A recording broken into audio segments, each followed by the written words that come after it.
बड़े भाई साहब लेखक है मुंशी प्रेमचंद जी। हिंदी साहित्य जगत में मुंशी प्रेमचंद का बहुत ही बड़ा योगदान रहा है।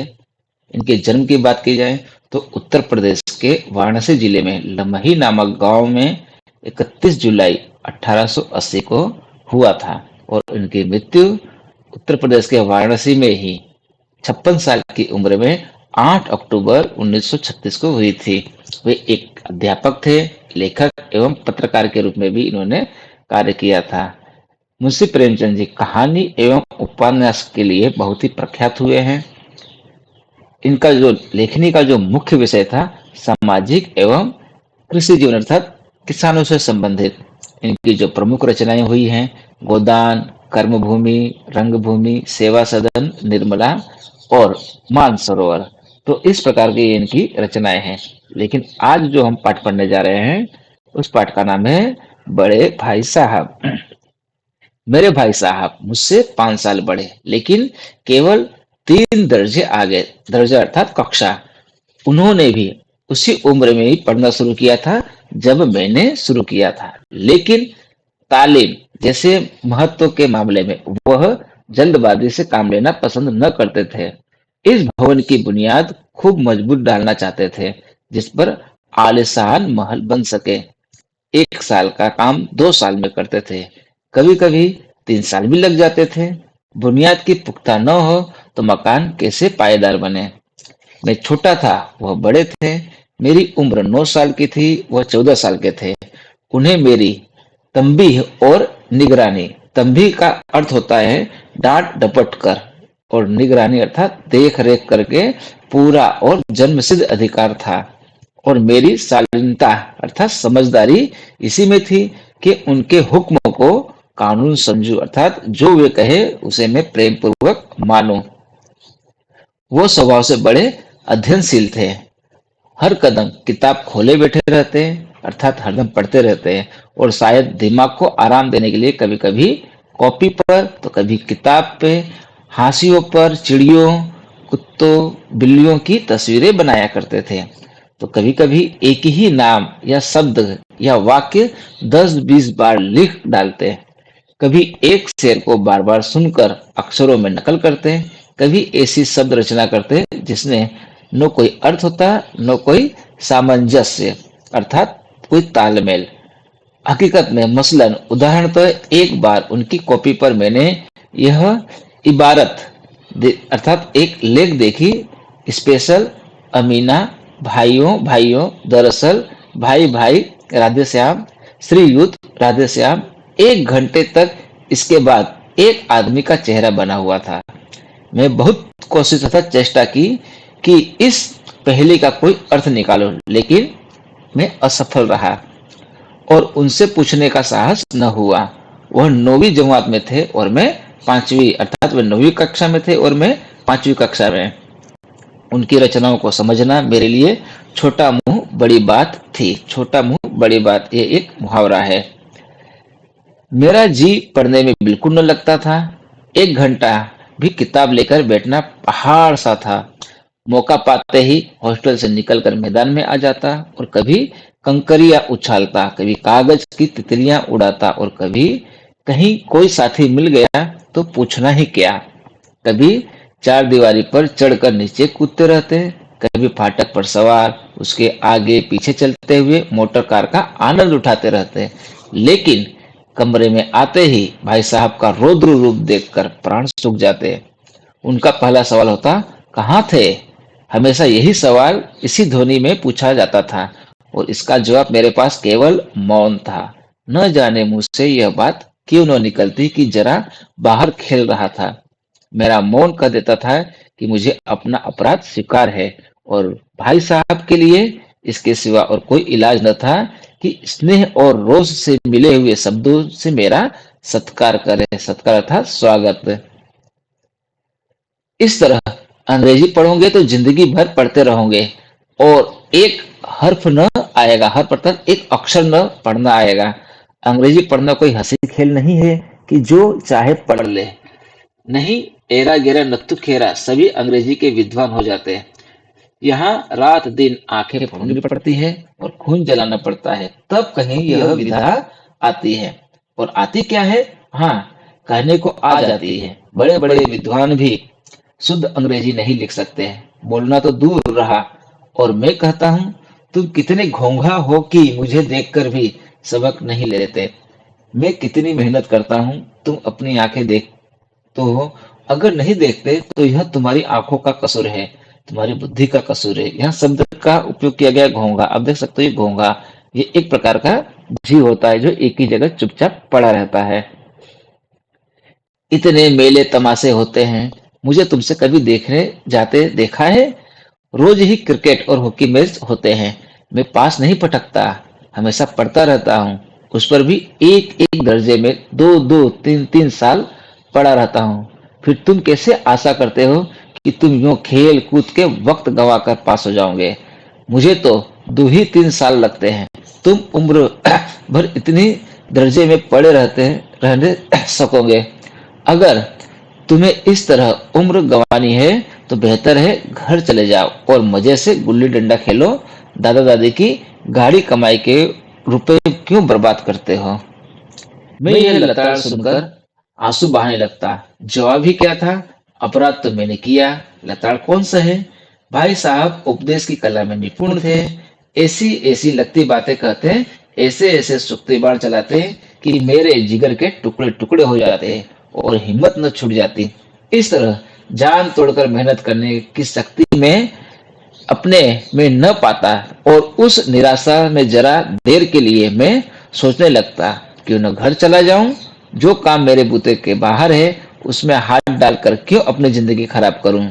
मुझे अपना मूर्ख रहना मंजूर था, लेकिन उतनी मेहनत, मुझे तो चक्कर आ जाता था। लेकिन घंटे 2 घंटे बाद निराशा के बादल फट जाते और मैं इरादा करता कि आगे से खूब जी लगाकर पढ़ूंगा। चटपट एक टाइम टेबल बना डाला, बिना पहले से नक्शा बनाए, बिना कोई स्कीम तैयार किए। काम कैसे शुरू करूं? टाइम टेबल में खेल कूद की मद बिल्कुल उड़ जाती। प्रातः काल 6 बजे उठना, मुंह हाथ धो, नाश्ता कर बैठने पढ़ने बैठ जाना। 6 से 8 तक अंग्रेजी, 8 से 9 तक हिसाब और 9 से 9:30 तक इतिहास, फिर भोजन और स्कूल। 3:30 बजे स्कूल से वापस लौटकर आधा घंटा आराम। 4 से 5 तक भूगोल, 5 से 6 तक ग्रामर, आधा घंटा हॉस्टल के सामने की टहलना। 6:30 से 7 तक अंग्रेजी कंपोजिशन, फिर भोजन करके 8 से 9 तक अनुवाद और 9 से 10 तक हिंदी और 10 से 11 तक विविध विषय, फिर विश्राम। तो इस प्रकार हमने देखा कि लेखक ने किस प्रकार से अपना एक टाइम टेबल बना लिया था। मगर टाइम टेबल बना लेना एक बात है, उस पर अमल करना दूसरी बात। पहले ही दिन से उनकी अवहेलना शुरू हो जाती है। मैदान की वह सुखद हरियाली, हवा के वह हल्के हल्के झोंके, फुटबॉल की उछल कूद, कबड्डी के वह दांव घात, वॉलीबॉल की वह तेजी और फुर्ती मुझे अज्ञात और अनिवार्य रूप से खींच ले जाती। और वहां जाते ही मैं सब कुछ भूल जाता। वह जानलेवा टाइम टेबल, वह आंखें फोड़ पुस्तकें, किसी की याद न रहती। और फिर भाई साहब को नसीहत और फजीहत का अवसर मिल जाता। मैं उनके साय में भागता, उनकी आंखों से दूर रहने की चेष्टा करता, कमरे में इस तरह दबे पांव आता कि उन्हें खबर न हो। उनकी नजर मेरी ओर उठी और मेरे प्राण निकले। हमेशा सिर पर एक नंगी तलवार सी लटकती मालूम होती। फिर भी जैसे मौत और विपत्ति के बीच में भी आदमी मोह और माया के बंधन में जकड़ा रहता। मैं फटाकर और धुंगड़िया खाकर भी खेल कूद का तिरस्कार न कर सका। सालाना इम्तिहान हुआ, भाई साहब फेल हो गए, मैं पास हो गया और दर्जे में प्रथम आया। मेरे और उनके बीच केवल 2 साल का अंतर रह गया। जी मैं आया भाई साहब को आड़े हाथों लूं। आपकी वह घोर तपस्या कहाँ गई? मुझे देखिए, मजे से खेलता भी रहता रहा और दर्जे में अव्वल भी हूँ। लेकिन वह इतने दुखी और उदास थे कि मुझे उनसे दिली हमदर्दी हुई और उनके घाव पर नमक छिड़कने का विचार ही लज्जास्पद सा जान पड़ा। हाँ, अब मुझे अपने ऊपर कुछ अभिमान हुआ और आत्मसम्मान भी बढ़ा। भाई साहब का वह रोग मुझ पर न रहा। आजादी से खेलकूद आजादी से खेल-कूद में शरीक होने लगा। दिल मजबूत था। अक्सर अगर उन्होंने फिर मेरी फजीहत की और साफ कह दूंगा, आपने अपना खून जलाकर कौन सा तीर मार लिया। मैं तो खेलते कूदते दर्जे में अव्वल आ गया। जवाब से वह हेकड़ी जताने का साहस न होने पर भी मेरे रंग ढंग से साफ जाहिर होता था कि भाई साहब का वह आतंक अब मुझ पर नहीं है। भाई साहब ने इसे भांप लिया। उनकी सहज बुद्धि बड़ी तीव्र थी और एक दिन जब मैं भोर का सारा समय गुल्ली डंडा की भेंट करके ठीक भोजन के समय लौटा, तो भाई साहब ने मानो तलवार खींच ली। मुझ पर टूट पड़े। देखता हूँ इस साल पास हो गए और दर्जे में अव्वल आ गए, तो तुम्हें दिमाग हो गया है। अगर भाईजान, घमंड तो बड़े बड़ों का नहीं रहा, तुम्हारी क्या हस्ती है। इतिहास में रावण का हाल तो पढ़ा ही होगा। उसके चरित्र से तुमने कौन सा उपदेश लिया, या यूं ही पढ़ गए। महज इतिहास इम्तिहान पास कर लेना कोई चीज नहीं है। असल चीज है बुद्धि का विकास। जो कुछ पढ़ो उसका अभिप्राय समझो। रावण भूमंडल का स्वामी था। ऐसे राजाओं को चक्रवर्ती कहते हैं। आजकल अंग्रेजों के राज्य का विस्तार बहुत बड़ा हुआ है, पर इन्हें चक्रवर्ती नहीं कह सकते। संसार में अनेकों राष्ट्र अंग्रेजों का आधिपत्य अर्थात गुलाम स्वीकार नहीं करते, बिल्कुल स्वाधीन है। रावण चक्रवर्ती था। संसार के सभी महिप उसे कर देते थे। बड़े बड़े देवता उसकी गुलामी करते थे। आग और पानी के देवता भी उसके दास थे, मगर उसका अंत क्या हुआ। घमंड ने उसका नाम निशान तक मिटा दिया। कोई उसे एक चिल्लू पानी देने वाला भी न बचा। आदमी और जो कुकर्म चाहे करे, पर अभिमान न करे। इतराए नहीं, अभिमान किया और दीन दुनिया से गया। शैतान का हाल भी पड़ा ही होगा। उसे यह अभिमान हुआ था कि ईश्वर का उससे बढ़कर सच्चा भक्त कोई है ही नहीं। अंत में यह हुआ कि स्वर्ग से नरक में ढकेल दिया गया।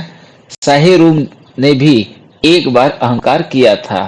भीख मांग मांग कर मर गया।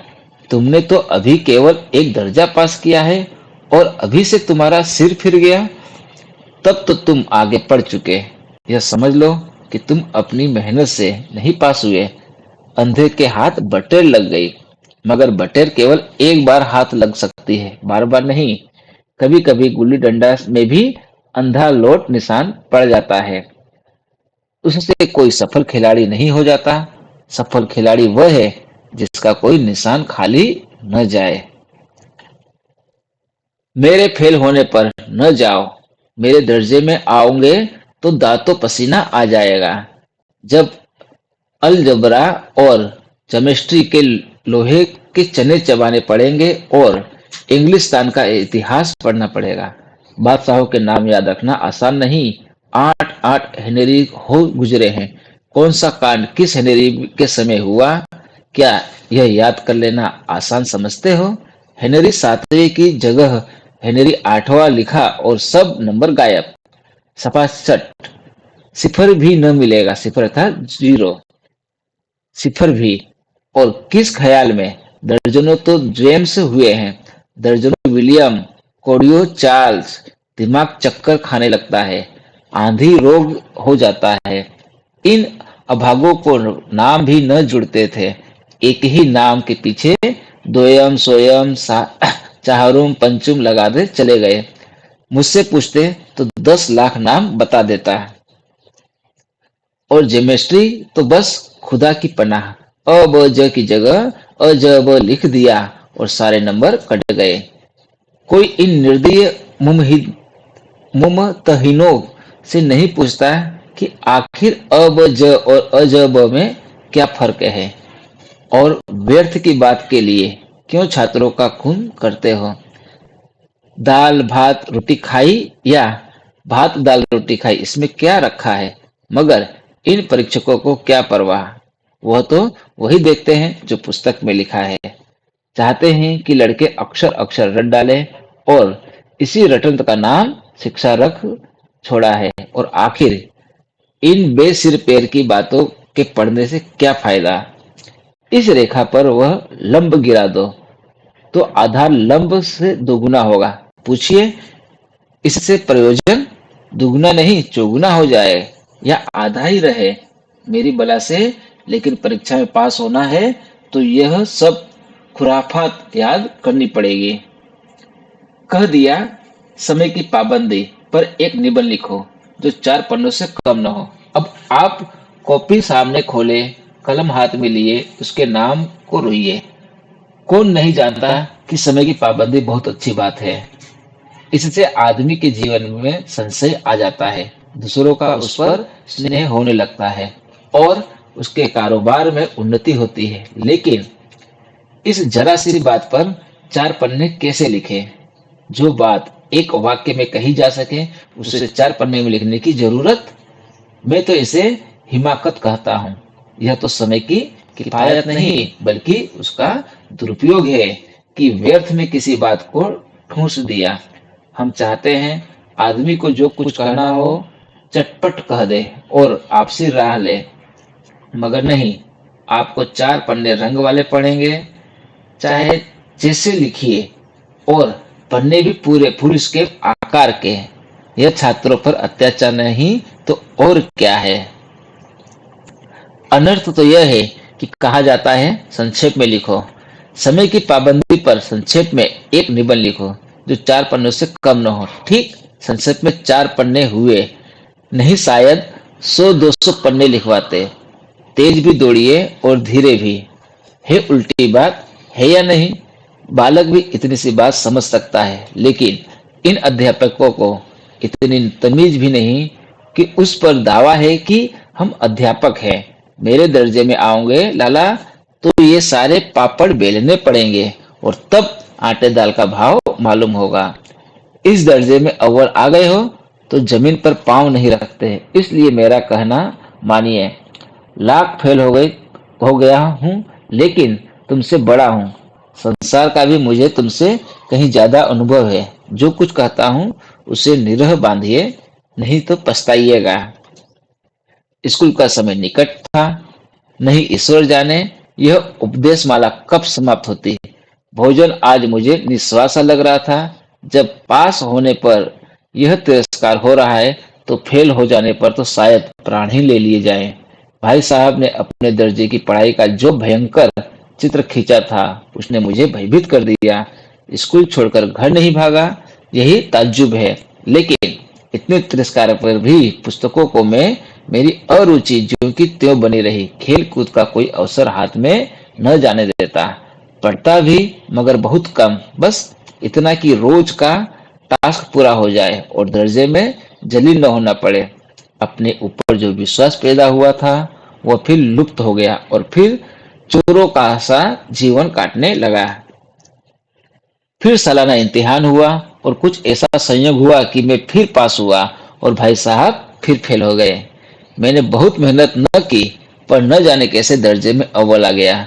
मुझे खुद अचरज हुआ। भाई साहब ने प्राणांतक परिश्रम किया। कोर्स का एक एक शब्द चाट गए। 10 बजे रात तक इधर, 4 बजे भोर से उधर, 6 से 9:30 तक। स्कूल जाने के पहले मुद्रा कांतिहीन हो गई थी, मगर बेचारे फेल हो गए। मुझे उन पर दया आती थी। नतीजा सुनाया गया तो वह रो पड़े और मैं भी रोने लगा। अपने पास होने वाली खुशी आधी हो गई। मैं भी फेल हो गया होता तो भाई साहब को इतना दुख न होता, लेकिन विधि की बात कौन टाले। अब भाई साहब के बीच में मैं अब केवल एक दर्जे का अंतर और रह गया। मेरे मन में एक कुटिल भावना उदय हुई कि कहीं भाई साहब एक साल और फेल हो जाएं तो मैं उनके बराबर हो जाऊं। फिर वह किस आधार पर मेरी फजीहत कर सकेंगे। लेकिन मैंने इस कमीने विचार को दिल से बलपूर्वक निकाल डाला। आखिर वो मुझे मेरे हित के विचार से ही तो डांटते हैं। मुझे उस वक्त अप्रिय लगता है अवश्य, मगर यह शायद उनके उपदेशों का ही असर हो कि मैं दनादन पास होता जाता हूँ और इतने अच्छे नंबरों से। अब भाई साहब बहुत कुछ नर्म पड़ गए थे। कई बार मुझे डांटने का अवसर पाकर भी उन्होंने धीरज से काम लिया। शायद अब वह खुद समझने लगे थे कि मुझे डांटने का अधिकार उन्हें नहीं रहा, या रहा भी बहुत कम। मेरी स्वच्छंदता भी बढ़ी। मैं उनकी सहिष्णुता का अनुचित लाभ उठाने लगा।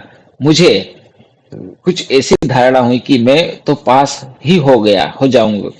पढ़ूं या न पढ़ूं, मेरी तकदीर बलवान है। इसलिए भाई साहब के डर से जो थोड़ा बहुत पढ़ लिया करता था, वह भी बंद हुआ।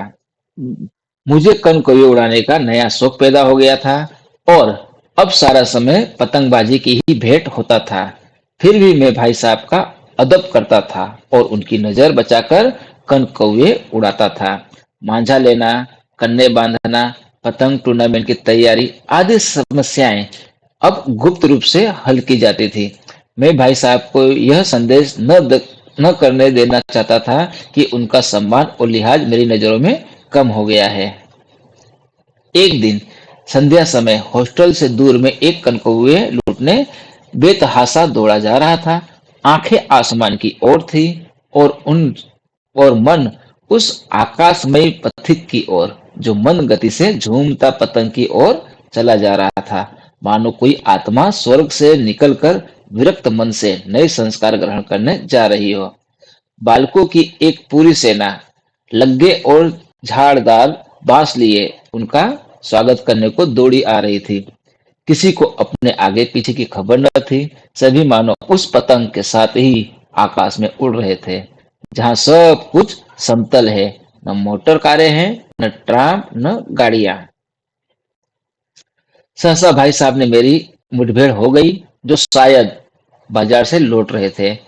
उन्होंने वही मेरा हाथ पकड़ लिया और उग्र भाव से बोले कि इन बाजारी लोंडों के साथ धेले के कनकौवे के लिए दौड़ते तुम्हें शर्म नहीं आती?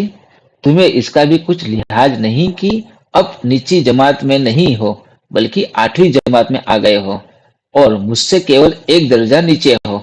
आखिर आदमी को कुछ तो अपनी पोजीशन का ख्याल करना चाहिए। एक जमात था कि लोग 8वां दर्जा पास करके नायब तहसीलदार हो जाते थे। मैं कितने ही मिडल लिचियों को जानता हूँ जो आज अव्वल दर्जे के डिप्टी मजिस्ट्रेट या सुप्रिटेंडेंट है। कितने ही 8वीं जमात वाले हमारे लीडर और समाचार पत्रों के संपादक हैं। बड़े बड़े विद्वान उनकी मातहनी में काम करते हैं और तुम उसकी 8वें दर्जे में आकर बाजारी लोंडों के साथ कन कौवे के लिए दौड़ रहे हो। मुझे तुम्हारी इस कम अक्ली पर दुख होता है। तुम जहीन हो, इसमें शक नहीं, लेकिन वह जेहन किस काम का जो हमारे आत्मगौरव की हत्या कर डाले। तुम अपने दिल में समझते होंगे मैं भाई साहब से महज एक दर्जा नीचे हूँ और अब मुझको कुछ कहने का हक नहीं, लेकिन यह तुम्हारी गलती है। मैं तुमसे 5 साल बड़ा हूँ और चाहे आज तुम मेरी ही जमात में आ जाओ और परीक्षकों का यही हाल है, तो निसंदेह अगले साल तुम मेरे समकक्ष हो जाओगे और शायद 1 साल बाद तुम मुझसे आगे निकल जाओगे। लेकिन मुझ में और तुझ में जो 5 साल का अंतर है, उसे तुम क्या खुदा भी नहीं निपटा सकता। मैं तुमसे 5 साल बड़ा हूं और हमेशा रहूंगा। मुझे दुनिया का और जिंदगी का जो तजुर्बा है, तुम उसकी बराबरी नहीं कर सकते, चाहे तुम एमए, डी फिल और डी लीड ही क्यों न हो जाओ। समझ किताबें पढ़ने से नहीं आती, दुनिया देखने से आती है। हमारी अम्मा ने कोई दर्जा पास नहीं किया और दादा भी शायद 5वीं 6वीं जमात के आगे नहीं गए, लेकिन हम दोनों चाहे सारी दुनिया की विद्या पढ़ लें, अम्मा और दादा को हमें समझाने और सुधारने का अधिकार हमेशा रहेगा। केवल इसलिए ही नहीं कि वे हमारे जन्मदाता हैं, बल्कि इसलिए कि उन्हें दुनिया का हमसे ज्यादा तजुर्बा है और रहेगा। अमेरिका में किस तरह की राज्य व्यवस्था है और 8वें हेनरी ने कितने ब्याह किए और आकाश में कितने नक्षत्र हैं, ये बातें चाहे उन्हें न मालूम हो, लेकिन हजारों ऐसी बातें हैं जिनका ज्ञान उन्हें हमसे और तुमसे ज्यादा है। देव न जाने आज मैं बीमार हो जाऊं तो तुम्हारे हाथ पांव फूल जाएंगे। दादा को तार देने के सिवा तुम्हें और कुछ न सूझेगा, लेकिन तुम्हारी जगह पर दादा हो तो किसी को तार न देंगे, न घबराएंगे, न बदहवास होंगे। पहले खुद मर्ज का पहचान कर इलाज करेंगे, उसमें सफल न हुए तो किसी डॉक्टर को बुलाएंगे। बीमारी तो खैर बड़ी चीज है, हम तुम तो इतना भी नहीं जानते कि महीने भर का खर्च महीने भर कैसे चले। जो कुछ दादा भेजते हैं उसे हम 20-22 तक खर्च कर डालते हैं और पैसे पैसे को मुहताज हो जाते हैं। नाश्ता बंद हो जाता है, धोबी और नाई से मुंह चुराने लगते हैं। लेकिन जितना आज हम और तुम खर्च कर रहे हैं उसके आधे में दादा ने अपनी उम्र का बड़ा भाग इज्जत और नेकनामी के साथ निभाया है और एक कुटुंब का पालन किया है जिसमें सब मिलाकर 9 आदमी थे। अपने हेडमास्टर साहब की को देखा, एमए है कि नहीं, और यहाँ के एमए नहीं, ऑक्सफोर्ड के 1000 रुपये पाते हैं, लेकिन उनके घर इंतजाम कौन करता है? उनकी बूढ़ी माँ। हेडमास्टर साहब की डिग्री यहाँ आकर बेकार हो गई। पहले खुद घर का इंतजाम करते थे, घर खर्च पूरा न पड़ता था, कर्जदार रहते थे। जब से उनकी माताजी ने प्रबंध अपने हाथ में ले लिया है, जैसे घर में लक्ष्मी आ गई है। तो भाईजान, यह गुरूर दिल से निकाल डालो कि तुम मेरे समीप आ गए हो और अब स्वतंत्र हो।